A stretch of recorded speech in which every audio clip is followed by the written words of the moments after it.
Seja muito bem-vindo a mais um Conde USI. Você que está aqui conosco mais uma vez para a gente estar falando um pouco mais sobre a lição. Hoje um tema muito especial, Jesus e Buda. Nós vamos trazer aí esse tema para nós. Eu quero convidar você que está aí conosco já para se inscrever e compartilhar esse vídeo com outros. Manda para sua classe jovem para que mais pessoas possam estar conosco participando desse momento de reflexão. E já deixa seu comentário do que você achou dessa lição, qual foi a sua primeira impressão sobre esse tema. Bom, vamos fazer uma oração para nós começarmos? Leandro, você puxa a oração para nós? Claro que sim. Vamos orar então. Senhor Deus, Pai amado, Deus de infinita bondade e misericórdia, te agradecemos por estarmos aqui mais uma vez tendo a oportunidade de partilhar aquilo que podemos aprender do Senhor. Abra nossos corações e mentes, Senhor, para que dessa maneira contemplemos a Cristo como verdadeiramente Ele é e compreendamos a nossa necessidade. Por Jesus. Amém. Amém. Bom, nós vamos começar com uma pergunta. A tema da lição, falando hoje sobre o budismo, né? Eu quis trazer uma pergunta aqui para os nossos convidados, para o Leandro e para a Elisa. Como a meditação bíblica, à luz do exemplo de Jesus, pode transformar nossa percepção da vida e fortalecer nossa conexão diária com Deus? Elisa, o que você traz para nós aí? Olha, sobre essa questão, essa pergunta eu achei maravilhosa e me fez pensar, acho que em duas coisas, na verdade.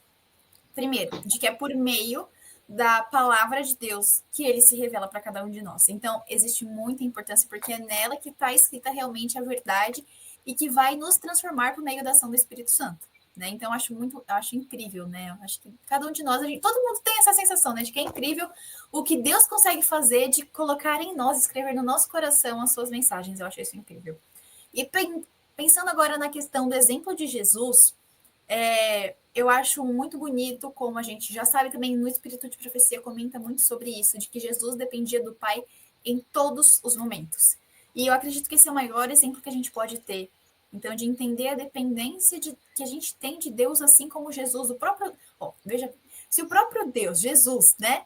Ele dependia do Pai, que dirá a gente. Inclusive, lembrei de uma música lá de Madison que fizeram. Ixi, agora eu não lembro o nome, mas depois eu vou achar aqui no meu Spotify e vou colocar aqui pra gente. Colocar para você que está na sua casa ouvir. É maravilhosa. E fala exatamente sobre isso, que Jesus dependia do Pai como eu e você. E outra coisa, ele, dentro disso, né, ele passava horas de oração com Deus e buscando a sua vontade, que entra no ponto da dependência que eu comentei. E o fato dele passar tempo com o Pai era o que fortalecia ele. E da mesma forma acontece com a gente, né? Então ele conhecia Deus, ele passava tempo com o Pai, pedia discernimento, sabedoria e também para que ele tivesse forças para vencer o mal, e tudo isso por meio da palavra de Deus. Ele venceu as tentações, como a gente encontra no deserto, por exemplo, por meio do assim diz o Senhor. Né? Então, você vê que a meditação bíblica e tudo isso que acontece é unicamente ligada. A música Não Houve Alguém de Madison. Então, você precisa ouvir essa música, é maravilhosa, tá? Sou fã? Obviamente, sou super fã. Então, vou por aqui, Não Houve Alguém, Madison, para você na sua casa ouvir. Tem aqui no YouTube também, tá bom? Essa música, maravilhosa. Enfim, então eu acredito que é isso. Então, resumidamente, juntando que a palavra de Deus, o Espírito Santo transforma. Quando a gente lê, a gente contempla a palavra, a gente estuda, né? A gente medita sobre o que fala nela. O Espírito Santo coloca essa verdade no nosso coração e ter Jesus como exemplo, porque ele realmente perdão. Ele realmente é o maior exemplo de todos, e ele dependia do Pai, e todas as coisas que ele tinha aconteciam por causa dessa ligação íntima que ele tinha com Deus. Sim, perfeito. Perfeita essa colocação de como é que, à luz da Bíblia, né, Cristo ele pode transformar nossa percepção. E agora, falando um pouco também a respeito do tema geral que trata do budismo, é interessante a gente observar que esse termo meditação, que é muito popular entre nós aqui no Ocidente, né, e possui vários significados, dentro desse contexto de Buda aparece uma coisa bem interessante. Buda, pelo que podemos descobrir aqui o ponto da história, né? Ele viveu há mais de 2.500 anos, né? Na região do Nepal. Nasceu de uma família rica e acabou deparando-se com a realidade do sofrimento da humanidade. Essa experiência acabou despertando nele o desejo de entender o sentido da vida e a origem da dor. Então, Buda, que também era conhecido como Siddhartha Gautama, ele acabou renunciando os privilégios dele, né, por ter nascido numa família rica, e iniciou uma jornada espiritual.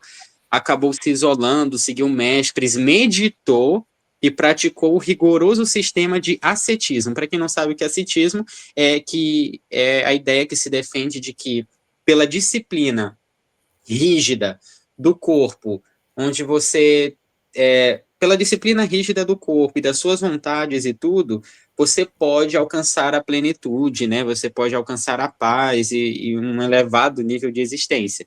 Que pela disciplina de você mesmo, né? Você se dominar as suas vontades e tudo, isso te leva a um tipo de libertação, né? Mas ele, então, Buda, nesse caso, percebeu que nem um prazer extremo, nem um sacrifício levavam à libertação. E foi durante uma meditação que ele fez, novamente essa palavra, meditação, sob uma árvore chamada árvore Bodhi, em Bodh Gaya, na Índia, afirmou ter alcançado a iluminação. E a partir disso ele desenvolve os sistemas centrais do budismo, né? E esses princípios, eles explicam a origem do sofrimento e mostram como superá-lo. Mas Jesus, ele age de maneira diferente. Primeira coisa, Jesus ele não se isola da humanidade por mestres espirituais, mas ele oferece vida e nunca quis se isolar das suas criaturas. Viveu entre nós, morreu por nós e ressuscitou para nos dar uma nova vida.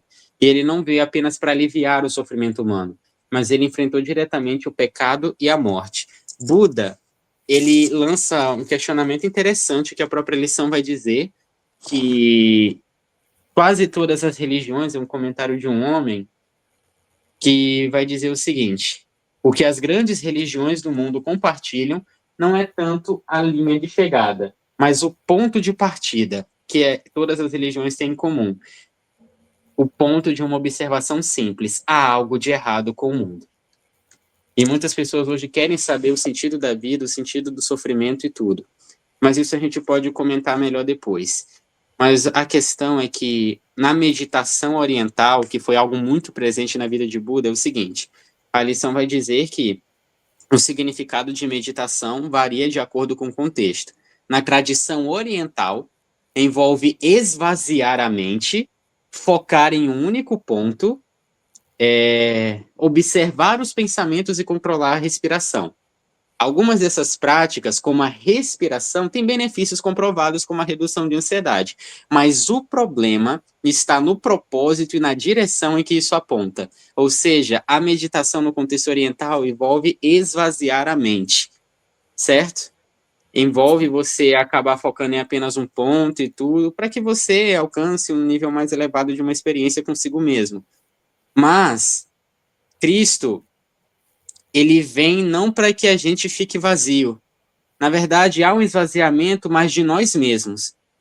E o que Cristo vem, à luz da meditação bíblica e à luz do exemplo de Jesus, é que nós não precisamos viver esvaziados, mas o objetivo final de Deus é nos preencher com a sua presença, a sua palavra, as suas promessas e a sua vontade.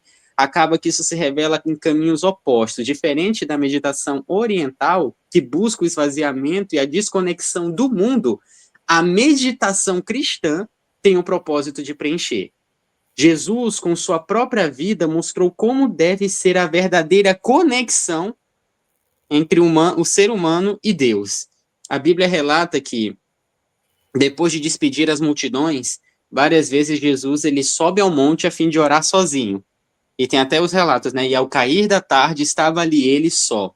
E mais, Jesus se retirava para lugares solitários e orava. E Ellen White fala, e isso vai ser uma referência à música Não Ouve Alguém, Elisa: em uma vida toda dedicada ao bem dos outros, o Salvador achou necessário afastar-se dos lugares movimentados e da multidão que o acompanhava dia a dia. Precisava retirar-se de uma vida de incessante atividade e contato com as necessidades humanas para buscar sossego e ininterrupta comunhão com o Pai. Como um de nós, participante das nossas necessidades e fraquezas, dependia completamente de Deus e, no lugar reservado de oração, buscava a força divina. Jesus mostrou onde encontrar a verdadeira paz. E a verdadeira paz não vem do esvaziamento da mente, não vem do esvaziamento não vem da desconexão com o mundo, mas na comunhão com o Pai. E se o próprio Cristo valorizava esse tempo, quanto mais nós. Então, à luz do exemplo de Jesus, ele nos transforma a percepção da vida através da conexão diária com Deus, porque Deus é o sentido da vida. E outra, Buda, ele inicia com aquele questionamento sobre o porquê do sofrimento. Jesus, ele não fica questionando isso, mas ele mostra que o sofrimento não é o fim. Quando ele cura aquele cego com a saliva e o barro, os discípulos perguntam, mestre, quem pecou, ele ou a família dele? A gente pensa que o sofrimento está atrelado unicamente ao fato de alguém ter pecado ou não, e Cristo diz, nenhum nem outro. Mas para que se manifeste a glória de Deus, o sofrimento, nesse caso aqui, não é o fim, certo? Basicamente isso. Dentro dessa questão que o Leandro levantou, eu acho que é muito importante, estava até procurando aqui para eu falar tudo, para não esquecer de nada. Rapidinho. Já indo para esse lado. Sim. Tem uma questão que eu acho que é importante comentar dentro do que o Leandro estava falando, porque hoje em dia a gente fala assim, nossa, legal, mas legal assim, né? Interessante, mas como que o budismo ele pode estar presente na minha vida hoje em dia? Né, a gente sem perceber. Então, por exemplo, a meditação que o Leandro comentou, que acontece, que você esvazia a sua mente, eu quero que você que está na sua casa pare para pensar, será que existe algum exercício físico que hoje em dia está na moda você fazer, por assim dizer, que fala que vai te ajudar, você acalmar sua mente, nananana. Uau, existe! A yoga! Olha que coisa incrível! A yoga traz esse princípio. E não sei se você que está na sua casa já teve a oportunidade, mas se você não teve, tenta achar o livro Enganados pela Nova Era. E é muito interessante que esse livro, eu não lembro de quem que eu não lembro quem que é. Não lembro quem que é. Eu acho que é o Will Barron, eu acho que é. Mas, enfim, esse livro é pequenininho, mas ele é, assim, simplesmente incrível. Enganados pela Nova Era. Peraí, Nova Era. E por que eu tô comentando sobre isso? Porque a gente acha que essas coisas são distantes e que não tem nenhuma relação com o nosso dia a dia, mas tem relação. Hoje em dia tá na moda, você vê as pessoas que não mundão assim fazendo yoga hoje em dia, beleza. Mas você fala assim, mas Elisa, é uma coisa boa, faz bem para a saúde, porque você relaxa, tem a respiração. Uma coisa é a respiração que o Leandro falou. A outra é a questão de que quando nós esvaziamos a nossa mente, o inimigo tem controle sobre ela. Oficina do diabo. Exatamente. Então, assim, a gente tem que tomar muito cuidado, porque quando nós esvaziamos a nossa mente, tiramos tudo isso, a gente está entregando o domínio para nossa mente para qualquer pessoa entrar e fazer o que quiser. Então, não é uma coisa que, é uma coisa bonitinha. Não. É muito interessante a gente fazer um contraste do caráter de Deus com o caráter de Satanás. Satanás quer esse momento para controlar nossa mente, usar a gente e destruir a gente. Deus não. Diferentemente disso, Deus ele quer que a gente tenha a nossa mente sã e plena e que a gente seja restaurado à sua imagem. Esse é um ponto muito legal. E hoje em dia, infelizmente, a terminologia meditação, ela está muito deturpada por esse ponto que eu comentei. E também existe hoje em dia um aplicativo chamado Hallow, que é esse aqui, ó, aplicativo de celular, Hallow, que inclusive Hallow significa santidade, santificação, enfim. É um aplicativo que o Jesus The Chosen fala para as pessoas baixarem. Só que esse aplicativo, algumas das pessoas que estão por trás dele são orações que você faz, é um aplicativo da Igreja Católica, orações que são guiadas. Então, tem todo um passo a passo de leitura dessas mensagens, só que a pessoa que está por detrás disso é Inácio de Loyola, que tem ligação com as disciplinas espirituais e que levam a gente para o mesmo caminho da Nova Era e dessas outras mensagens assim que são do mundo que não é de Deus. Então a gente tem que tomar muito cuidado. Inclusive, tem um vídeo muito legal do Little Light Studio que fala sobre esse aplicativo e sobre até o The Chosen Light Studio. É muito bom. Eu recomendo que quem está em casa possa assistir, pena que é em inglês.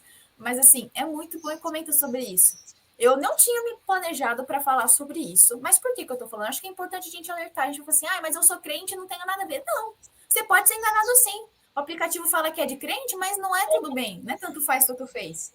Então, assim, cuidado. Tudo que se refere à meditação, foge disso, tem que entender o que a pessoa está querendo dizer como meditação. Quando a gente fala, nesse caso aqui, da meditação bíblica, é de você refletir sobre o que está sendo dito, pelo que Deus realmente quer dizer naquela palavra. Não para você ficar achando e ficar meditando, achando que a palavra ela vai se revelar no sentido das disciplinas espirituais. Cuidado com o que acontece, né, com a forma contemplativa e a imaginação, aí entram as coisas que não são de Deus, são místicas, né? Então, eu acho que é importante a gente ter só esse bom senso, assim, de pedir orientação de Deus, do Espírito Santo mesmo, para que a gente não caia em cilada, né? Porque o budismo, ele não é uma coisa só do Oriente, ou é uma filosofia bacaninha que você pode fazer e falar assim, para todo mundo que tá tudo bem, né? Então, são só alguns alertas para a gente poder se prevenir, né? Então, é isso. Perfeito. Acredito que ficou muito bem explanada essa questão sobre meditação. E realmente hoje nós estamos tendo essa infiltração de várias correntes de meditação que estão adentrando o mundo cristão, né? E talvez, por assim dizer, gospel, né? Vindo cada vez mais com uma corrente mais forte, arrastando jovens, principalmente, para esse tipo de pensamento, né? E isso é muito sutil, e a gente tem que tomar muito cuidado, se basear no que está escrito, né? O que Cristo ensinou sobre meditação, como que era a meditação de Cristo também, né? A lição vai trazer essa ênfase que Cristo se retirava para lugares para orar, para buscar ao Senhor. Temos o exemplo de Jesus. Se ele, né, dependeu, né? Quem dirá nós? Precisamos depender de Deus.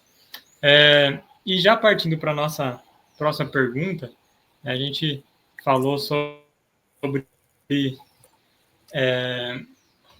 buscar respostas, né? E aqui a pergunta ela vai trazer justamente esse sentido, né? O que significa permitir que Cristo seja a verdadeira luz que ilumina o nosso entendimento, especialmente quando enfrentamos dúvidas, sofrimento ou busca por respostas espirituais? Você provavelmente em casa já passou por muito sofrimento e ficou se perguntando por que dessas coisas acontecerem, né? E como que a gente pode permitir que Cristo ele dê discernimento para nós, entendimento com relação a essas coisas? Leandro, o que você tem para nos agregar com relação a isso? Muito bem. O que significa permitir que Cristo seja a verdadeira luz? Bom, isso aqui me lembra de uma situação, na verdade, acho que, não sei se é a mesma, mas enfim. Certa vez a Bíblia já declara no livro de João, o próprio Cristo diz, né? Eu sou a luz do mundo. Ele fez ali uma afirmação direta, porém carregada de significado pessoal, né?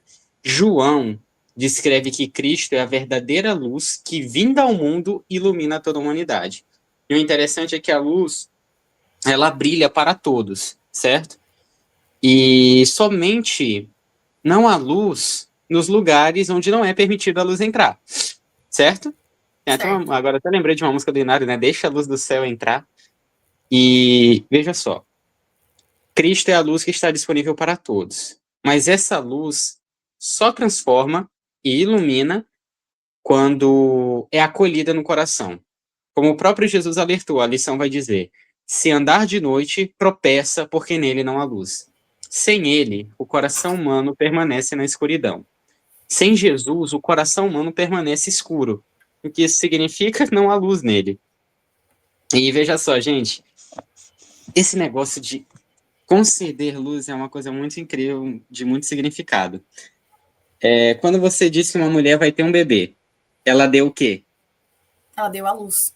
Ela deu a luz. E esse dar a luz significa dar vida. E se Jesus é a luz, ele também é vida. Por isso está escrito, a vida estava nele e a vida era a luz dos homens. O que significa isso? O que significa permitir que Cristo seja a verdadeira luz que ilumina a nossa vida? Significa permitir que Cristo nos dê nova vida. Nos dê uma nova maneira de entender as coisas, nos conceda um novo coração, porque com Cristo, até mesmo um sofrimento, ele ganha significado, né?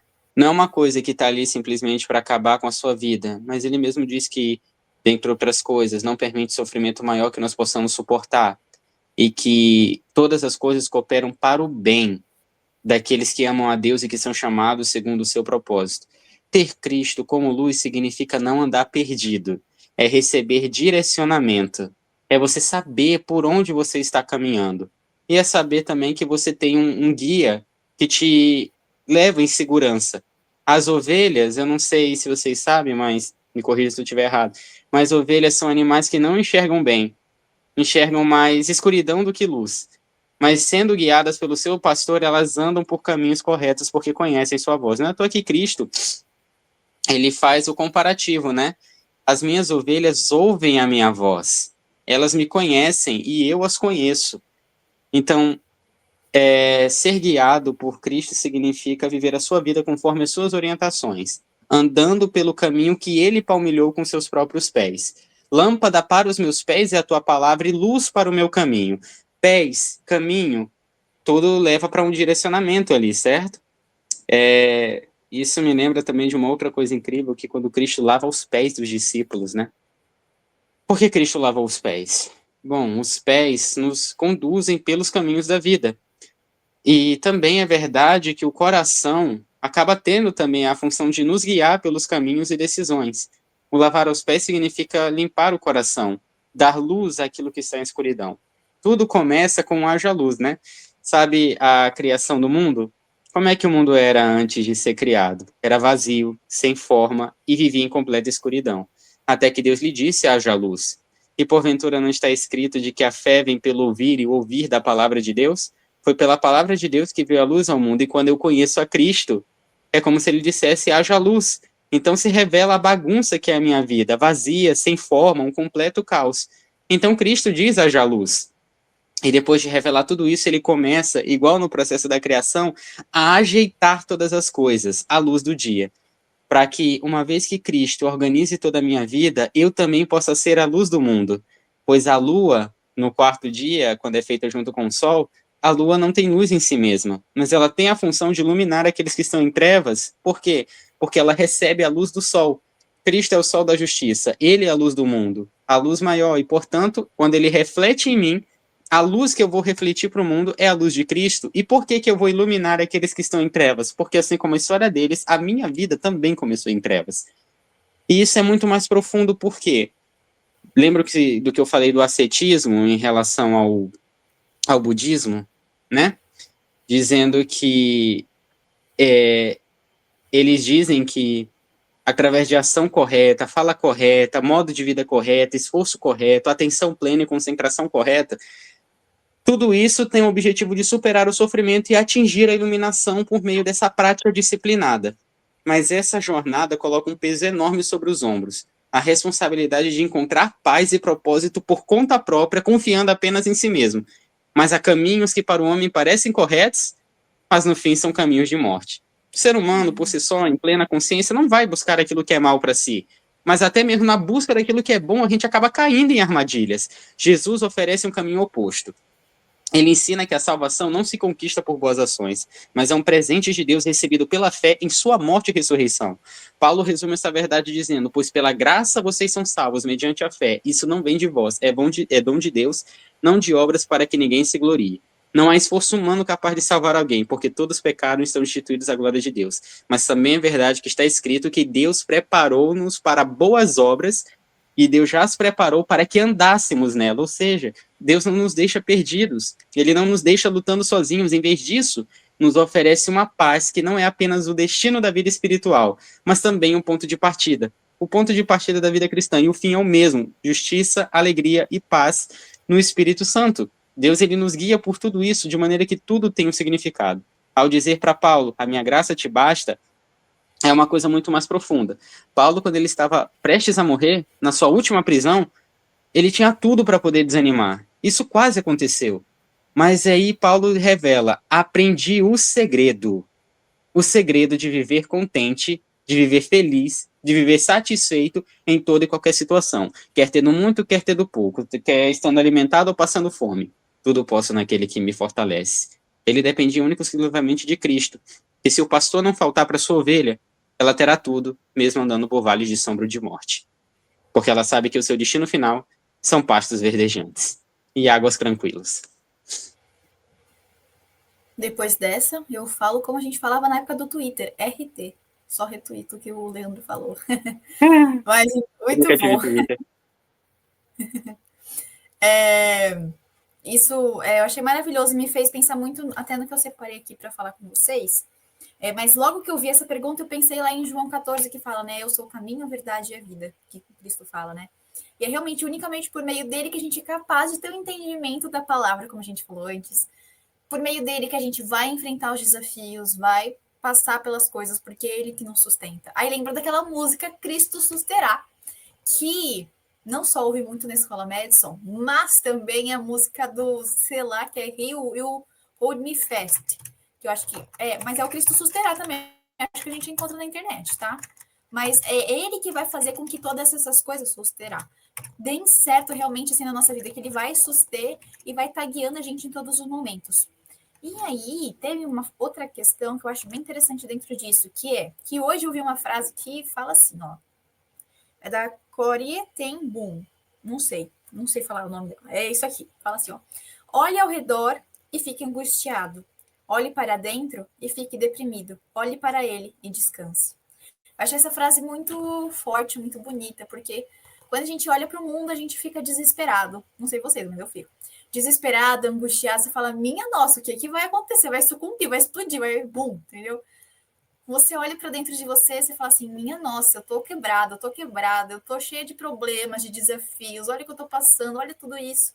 E aí, no final, fala uma frase que a irmã White também fala, no sentido dela, a irmã White fala assim, para frente e para cima, que é para que você olhe para Cristo, ande para frente e descanse.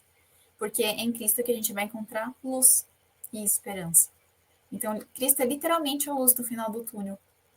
Quando tudo está escuro, você está passando pelos perrengues, tá com essas dificuldades, mas Cristo será a luz que ilumina em todas as áreas. É realmente isso, é permitir que Ele cuide da gente e nos dê força. E tem uma coisa que eu também não tinha separado, olha, está muito, não tinha separado, mas vou mostrar. Acontece, a vida dá dessas. Na minha Bíblia aqui na frente, eu falo assim como sugestão para você. Tem muitos post-its, porque eu separei versos bíblicos que eu gosto para momentos, ó, aqui, ó, promessas de Deus para tempos difíceis, quando precisar confiar, ansiosa, mas momento exposed, né? Mas planos de Deus, bondade de Deus. Então, fica a dica. Você pode fazer um negocinho desse na sua Bíblia para você ver. E esses, principalmente, então, por exemplo, angústia, desespero, né? Isaías 41:10, Salmo 91 foram muito especiais para mim. E é uma forma de você permitir que a luz de Cristo ela esteja, assim, radiando o seu coração quando você estiver se sentindo apagado na escuridão. E nem se sentir perdido ou desesperado, né? Porque esses versos ali são cheios de promessas, e todas essas promessas são para nós.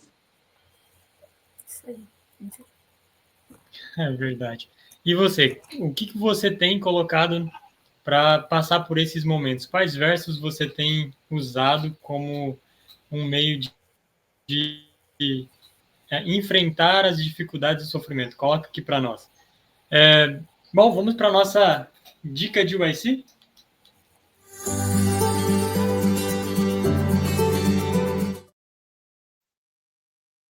Nossa dica de UIC é um vídeo da UIC de 2023, As Falsas Atuações do Espírito. Esse vídeo você encontra no nosso canal do YouTube. Se você ainda não é inscrito, lembre de se inscrever, tá? E compartilhe com os seus amigos. Esse tema, ele é um tema que foi abordado pelo Marlon, num seminário, e foi muito legal. Ele trouxe justamente essas questões de oração contemplativa, oração centrante, entre outras, que são filosofias que acabaram adentrando e contaminando aí a forma de meditação bíblica, né? E tem se arrastado cada vez mais por nossas fileiras. Então, você que gostaria de entender mais sobre esse assunto, fica aí a nossa dica de UIC para você. E vamos para a nossa última pergunta. Será que o Leandro vai estar afiado para essa? Vamos lá, olha só. De que maneira As palavras e as atitudes de Jesus diante do sofrimento humano confirmam que ele é o único caminho capaz de trazer esperança real e transformação para a nossa história. O que vocês têm para Muito nos bem. dizer com relação a isso? Tudo que eu tenho para vos dizer nada mais é do que além fechar daquilo com que já chave- está escrito. Para fechar com chave de ouro. Muito bem, então, como já foi comentado antes, Cristo, ele não via o sofrimento nem como ponto de partida, nem como final de tudo. A Bíblia diz que quando Deus criou todas as coisas, tudo era bom e muito bom. E fala também que quando todas as coisas terminarem, Deus habitará conosco e tudo. E a última mensagem é de boa nova, dizendo que para que nós aguardemos, pois ele virá sem demora, para poder restaurar tudo aquilo que se perdeu com o pecado. Para Cristo, o sofrimento não é o ponto de partida nem o final de nada. De novo, eu retorno à pergunta que fizeram em relação ao cego. Quem pecou? Ele ou os pais dele? Ali eles estão dizendo, Senhor, o que foi o ponto de partida para que aquele homem ficasse daquele jeito? Jesus falou, não é o que vocês estão pensando, nenhuma coisa nem outra, mas para que se confirmasse a glória de Deus. Isso mostra, então, que no fim das contas, Deus, ele se revelará a nós como luz. Imagina só, gente, a gente está falando muito aqui nas duas últimas perguntas sobre luz. O que é para voltar a enxergar para um cego? É ver a luz pela primeira vez. Ainda mais aquele que era um cego de nascença, na verdade, né? E assim como aquele homem, nós também éramos cegos, andávamos tropeçando por caminhos desconhecidos, ouvindo muitas vozes de pessoas, querendo nos guiar para os lugares onde elas achavam que deveria ser o correto, ou muitas vezes nos recusando a ser guiados por algum caminho e tudo, querendo andar por nossos próprios pés, mas vivendo tropeçando porque em nós não havia luz. Mas no momento que vem Cristo Jesus ali, e isso é muito significativo, eu estou fazendo esses paralelos com a criação justamente porque Deus ele não fez Adão a partir do boneco de barro, pois ele tocou em um ser humano com barro naquela história, mostrando então o grande propósito que era que a luz de Deus brilhasse através de nós. E dessa maneira, quando aquele homem volta a enxergar, ele reconhece que Cristo é o doador daquela luz. Ele reconhece em Cristo o doador da vida e passa a segui-lo. Gente, é incrível a impressão que Cristo deixava em todas as pessoas com quem ele entrava em contato. Automaticamente, elas o reconheciam como filho de Deus. Porque ninguém poderia trazer esperança como ele trazia. E Cristo, quando falava, falava como alguém que tinha autoridade, porque ele vivia aquilo que pregava e pregava aquilo que vivia. A vida dele estava escondida em Deus, e essa deve ser a experiência de todo crente, porque apenas em Deus há segurança. Em outra história, quando ele está junto com os discípulos ali num barco e dormindo ali, eu fiquei perguntando, no meio de uma tempestade, que não era uma tempestade de chuva, era uma tempestade de vento, o barco estava ali se enchendo de água, como Jesus poderia dormir? E eu penso, ele era Deus, então estava tudo bem, ele tinha o controle de todas as coisas. Mas no Desejado fala, e também com apoio bíblico, o seguinte, não era na sua própria onipotência, no sentido de que ele poderia fazer todas as coisas que Cristo repousava. Porque esse próprio poder ele havia deposto, pois havia dito, eu nada posso fazer de mim mesmo. Ele dependeu de Deus Pai da mesma maneira que nós dependemos. E isso lhe bastava. E assim como os discípulos, que apesar de serem homens experientes no mar e terem salvado sua embarcação diversas vezes, eles não conseguiram aplacar a fúria daquela tempestade. Mas ao verem Cristo fazer isso, dizendo, acalma-te, fique quieto, nos ensina uma coisa muito importante. Às vezes a gente vai estar conduzindo os nossos barcos, né? E muitas vezes vem tempestades ali. E não importa quão fortes sejamos, o quanta experiência tenhamos nas dificuldades da vida, sempre haverá uma crise que nós não podemos controlar. Nesse momento, precisamos clamar a Cristo que nos salve. E só Ele tem o poder para dizer ao coração agitado como as ondas do mar, como diz no Antigo Testamento, acalma-te e fique quieto.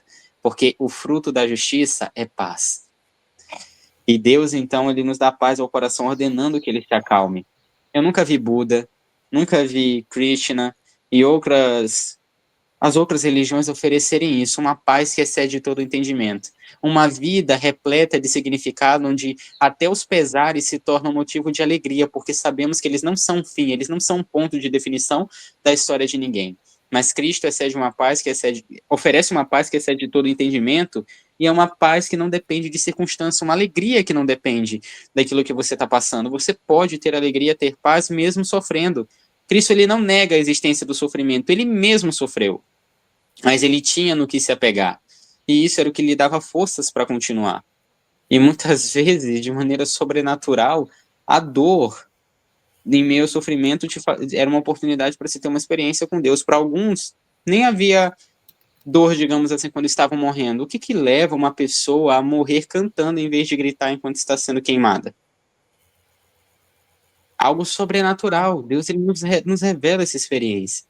E ele mesmo mostra que o fim daquelas coisas não é o sofrimento. Quando você aceita Cristo como seu Salvador, você recebe a vida eterna. Mas a gente tende a pensar que eu vou receber a vida eterna lá na frente, né? Mas não. A Bíblia fala, quem tem o Filho, tem também a vida. O que isso significa? Que a partir do momento que eu recebo a Cristo Jesus como meu Salvador, eu já tenho a vida eterna, ela já é minha. E eu posso vivê-la desde agora. E ainda que eu perca esta vida aqui, eu já tenho a vida eterna que me está reservada. Mas o fato é que eu não preciso esperar chegar até o céu, eu não preciso concluir a minha jornada nessa terra, eu não preciso me tornar uma pessoa boa e disciplinada por mim mesmo para poder chegar a Deus. Deus veio até mim quando enviou o seu Filho para me salvar dos meus pecados. E eu posso andar lado a lado com ele desde agora. O fato de Cristo ser o significado de todas as coisas é que na religião cristã, sem Cristo, não há cristianismo. Ao contrário do islamismo, do hinduísmo, do budismo, onde se você tirar as figuras centrais de lá, eles continuam existindo. Cristo sendo a fonte da vida, não pode haver vida sem Cristo. Nossa, incrível, muito bom. Sobre essa questão, né, dessa pergunta, eu achei muito interessante um trecho que está lá na parte de comunidade, que é o sexta, né? Sexta um pouquinho mais, que fala assim, ó. Jesus, ele difere dos mestres orientais. Ele não se afastou da humanidade, mas mergulhou no sofrimento por amor. Não se isolou, foi ao encontro das pessoas, como o Leandro falou, né? Oferecendo vida e um relacionamento restaurado com Deus. Cristo enfrentou a raiz do problema, o pecado e a morte, e não veio apenas para aliviar o sofrimento. Declarou ser a luz do mundo e a fonte da verdadeira iluminação, e não apenas alguém que a alcançou. Então, ele era o começo e o fim de todas as coisas, né?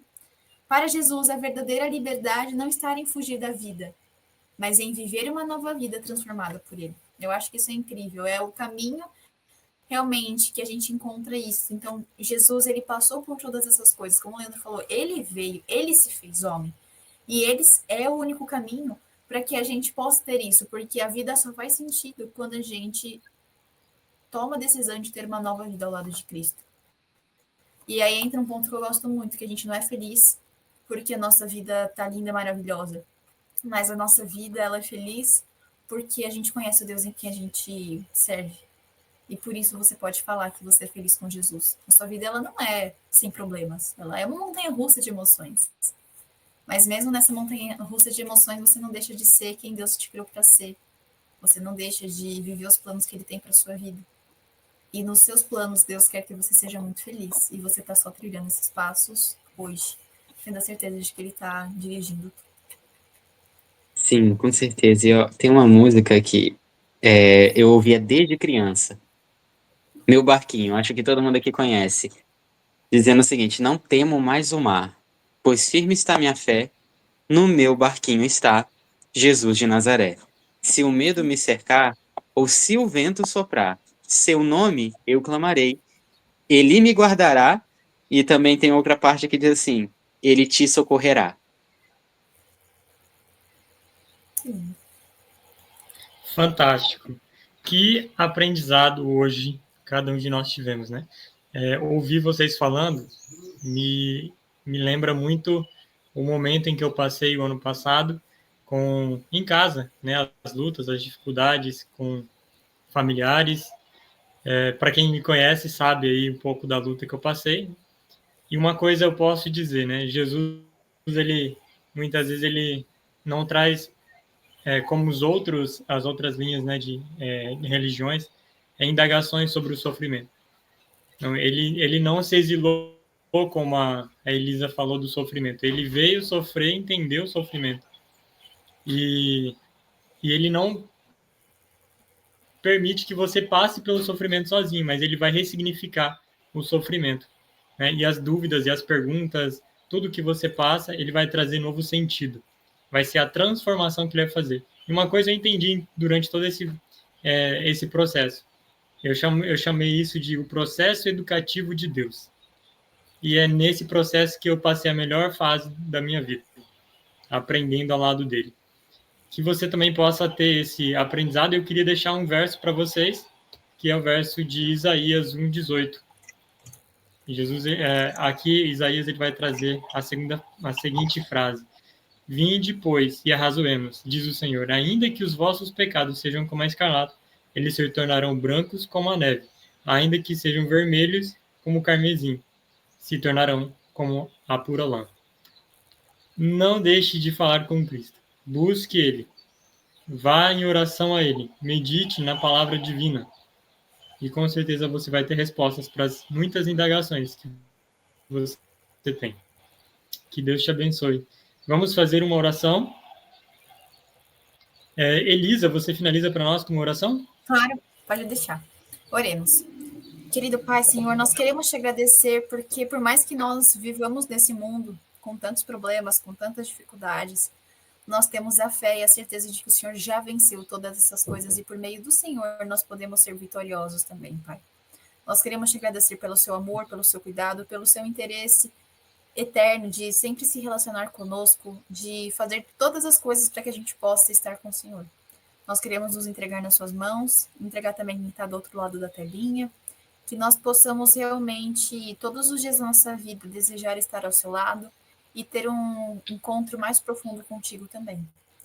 Nós queremos agradecer também pelo seu cuidado, que o Senhor não quer que a nossa mente seja esvaziada para que pensamentos ruins ou coisas do inimigo entrem, mas o seu desejo é nos encher com o seu Santo Espírito, que essa seja a nossa busca diária também, Pai. Fica conosco, em nome de Jesus, amém. Amém. Não deixe de curtir o vídeo. Se você esteve conosco até aqui e ainda não curtiu, curta lá o nosso vídeo. Que Deus abençoe você e até a próxima.